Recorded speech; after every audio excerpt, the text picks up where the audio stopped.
happened about 5 years ago, but I still remember every unsettling detail like it was yesterday. It was a regular day, or at least it started that way. I never expected a trip to Walmart to turn into one of the strangest, most disturbing experiences of my life.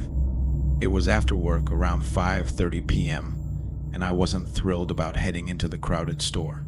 Walmart was always busy, but I had no idea just how wrong this trip would go. As soon as I pulled into the parking lot, things started to go downhill. Cars were everywhere, fighting for spaces like vultures circling over the last piece of meat.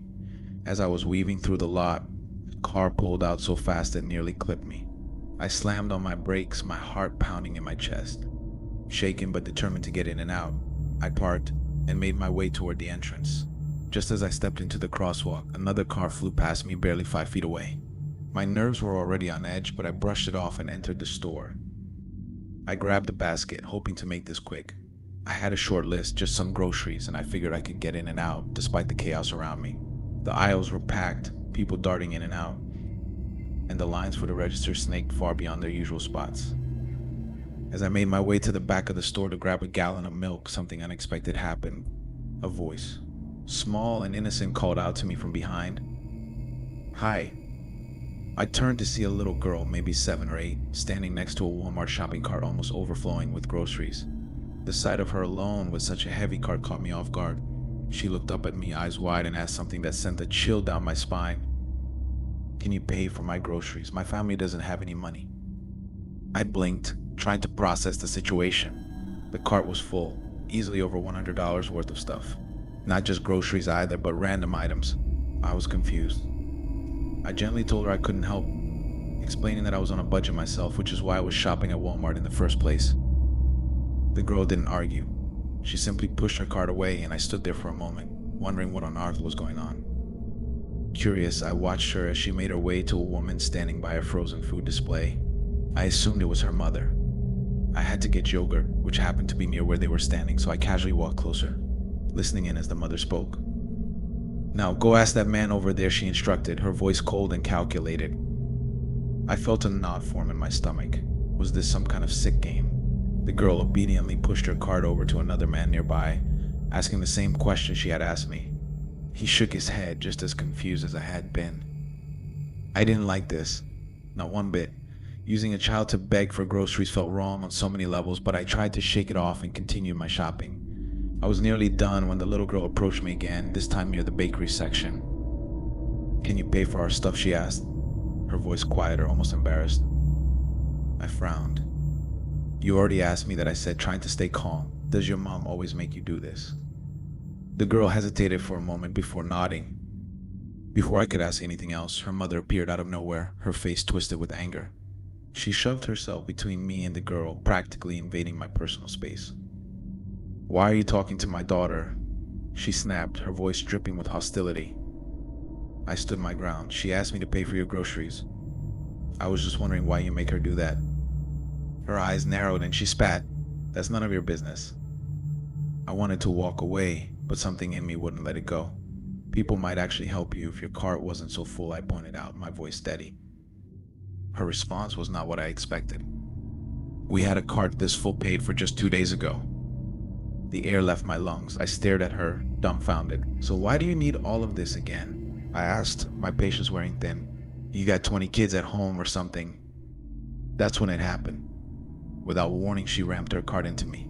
It struck me hard in the back of my legs, nearly knocking me over.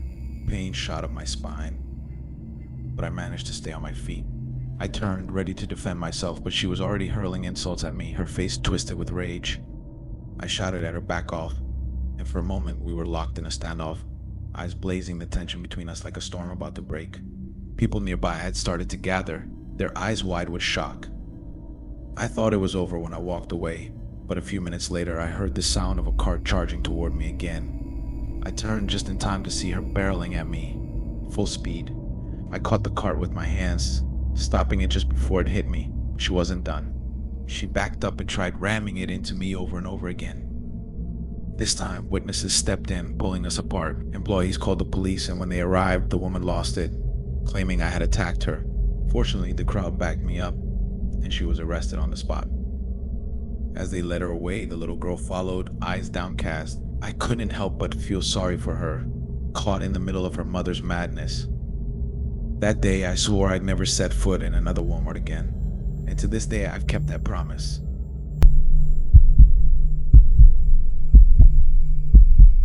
I don't know why I decided to go to Walmart so late. Maybe it was the thought of avoiding the usual crowds or the quiet appeal of empty aisles. It must have been close to midnight, and the store was practically deserted. Just a few employees wandering around and the occasional customer drifting through the aisles. I had only planned to grab a couple of things. Quick in, quick out. The place was so quiet that it almost felt like I was the only one there. After maybe 5 minutes, I made my way to the front to check out. That's when I noticed it. There was no one around the self-checkouts except one guy, a Walmart employee, standing off to the side, watching. As soon as I approached, he called out, said the self-checkouts were down and that he'd ring me up instead. His voice had a casual tone, but there was something off about the way he spoke, like he'd been waiting for me. He wasn't what I expected. Short, lanky, with stringy light brown hair that fell awkwardly over his face. He didn't look like a threat. Maybe that's why I didn't think twice about it when he motioned for me to follow him to one of the registers. As he scanned my items, the small talk began, typical stuff at first. How was my day? But then his questions turned personal. Where was I headed after this? I hesitated, but told him I was going straight home. His next question stopped me cold. Want to hang out for a bit? I forced a laugh, shaking my head. No thanks. He didn't take the hint. We could grab some food or something. It's not too late. I felt my pulse quicken, an instinctive alarm blaring in the back of my mind. My gut told me this wasn't normal, and his persistence felt dangerous. I declined again, a bit more firmly this time, and watched as his face twisted into something between anger and disappointment. He shoved the receipt into my hand without a word, his eyes lingering on me longer than they should have. I walked out, my steps a little faster than before. The whole exchange left a sour taste in my mouth, but I figured that was the end of it. I'd head to my car and forget all about it. But then, as I crossed the parking lot heading to the far side where I had parked, I heard footsteps behind me. And then his voice. The same guy. The one I had just seen inside. Where are you going? He asked. I whipped around, heart pounding. There he was, just a few steps behind me, closer than anyone should have been. He had followed me out of the store, all the way to my car. My chest tightened as I realized how isolated this part of the lot was, how far I was from anyone who could help if things went south. Without a second thought, I bolted for my car, fumbling for my keys as I unlocked it and threw myself inside. My hands were shaking so badly I could barely get the engine started. I glanced in the rearview mirror, half expecting him to be right behind me, trying to force the door open. But he didn't. He just stood there watching, his figure barely visible in the dim light of the lot. I drove off, the tension in my body not easing until I was far from that parking lot. I never went back. I couldn't shake the feeling that he had been planning something, that the self-checkouts hadn't really been down, that he had singled me out from the moment I walked in. I don't know what would have happened if I'd stuck around a second longer, and I'm not about to find out. I never want to see that man again.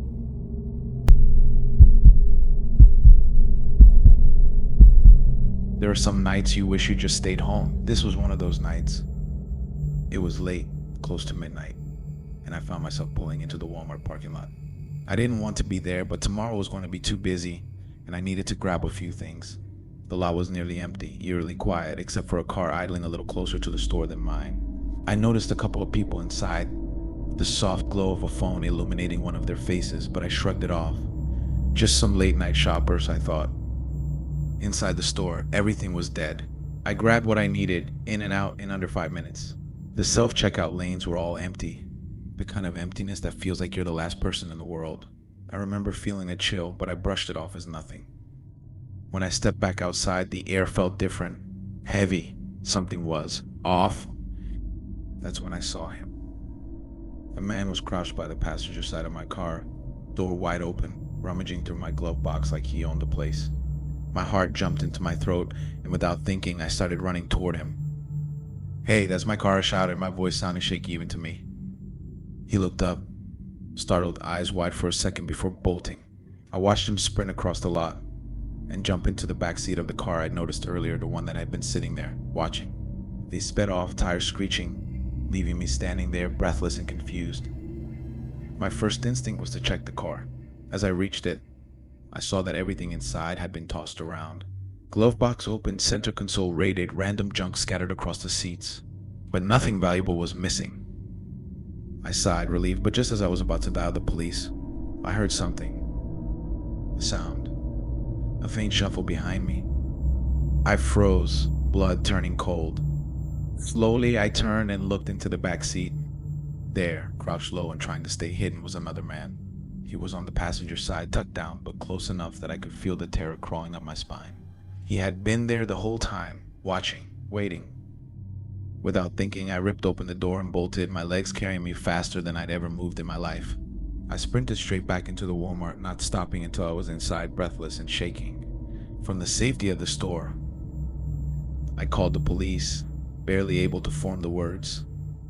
I watched my car from the entrance, heart pounding. For a long moment, nothing happened. And then I saw it. The man slowly opened the back door, glanced around, and took off running toward the side of the building, disappearing into the shadows. My heart was racing as I cautiously made my way back out to the parking lot, scanning every corner for any signs of movement. This time my car was empty, no hidden strangers lurking in the backseat. I locked the doors and waited for the police, hands gripping the steering wheel like it was the only thing tethering me to reality. As I sat there watching, I saw something at the edge of the parking lot. The man, he was far away, almost a silhouette now, walking along the sidewalk. And then, as if out of nowhere, that same car from earlier came speeding back into the lot. It screeched to a stop beside him, and he jumped in. Within seconds, they were gone, tires screeching as they tore away into the night.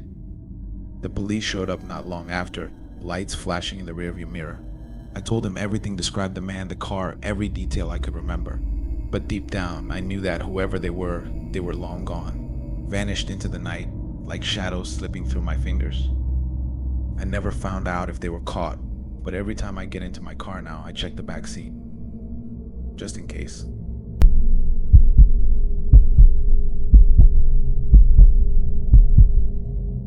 Looking back now, it seems so obvious I shouldn't have gotten in his truck. But at the time, it was late, I was tired, and he seemed harmless enough. We all make mistakes, right? But this one still haunts me. I was a high school kid back then, working nights at a Walmart. It wasn't the best job, but it gave me some spending money, and it was close to home. My parents, though, they worked odd hours, and my older brother had his own life with work and football. Getting a ride was always a game of roulette.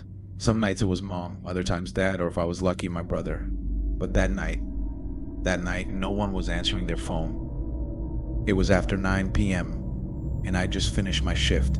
The break room was nearly empty, just me and another guy from work, Michael. I barely knew him, just a face I passed in the aisles. He was maybe 5 years older than me, always quiet, stock shelves kind of guy.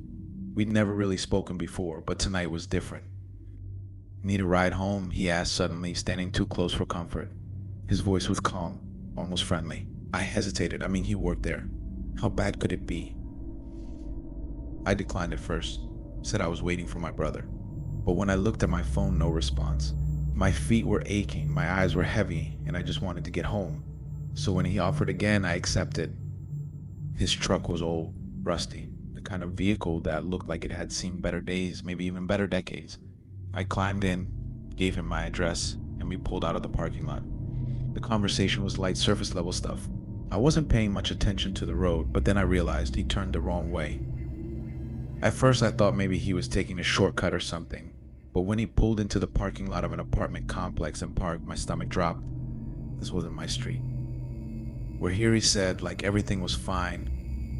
I stared at him. This isn't my house. He smiled too casually and said, "Come inside, just for a little while." No, I said firmly, trying to mask the panic building inside me. I was done being polite. Take me home. Now. He just laughed, shrugged, and got out of the truck. He didn't try to drag me out or anything. He just walked toward the building, leaving me sitting there in the dark miles from home. I fumbled with my phone, hands shaking as I called my brother again. This time, thankfully, he answered. Relief flooded through me when he said he'd be there in 10 minutes. I climbed out of the truck and walked to the edge of the lot, my heart pounding with every step. Michael never looked back. By the time my brother pulled up, I was already standing by the street, eyes scanning the shadows. I didn't report it. I didn't want to cause any trouble. I figured I'd just avoid Michael and move on. But the thing is, that wasn't the end of it. A week later, I had another late shift. This time my dad was on his way to pick me up, so I stood outside the store, waiting. The parking lot was mostly empty, quiet. I thought I was alone until I saw that same rusted truck pull up. Michael. He rolled down the window, and without hesitation he asked me to ride. No, I said quickly, backing up a step. My dad's on his way. He didn't say anything after that, just stared at me for a moment, then slowly rolled up his window. But instead of driving off, I heard the door creak open. He was getting out. I didn't think. I just turned and bolted back into the store, heart racing as I darted down random aisles. I didn't stop until I was sure he wasn't following me. My legs were shaking and my mind was racing. This time I reported him, told the manager everything. A few days later, Michael was gone. Fired, they said. But that night, those minutes in the truck, the moment he got out of his car, I never saw him again, but I still feel his eyes on me sometimes. Still wonder what would have happened if my brother hadn't picked up the phone that night.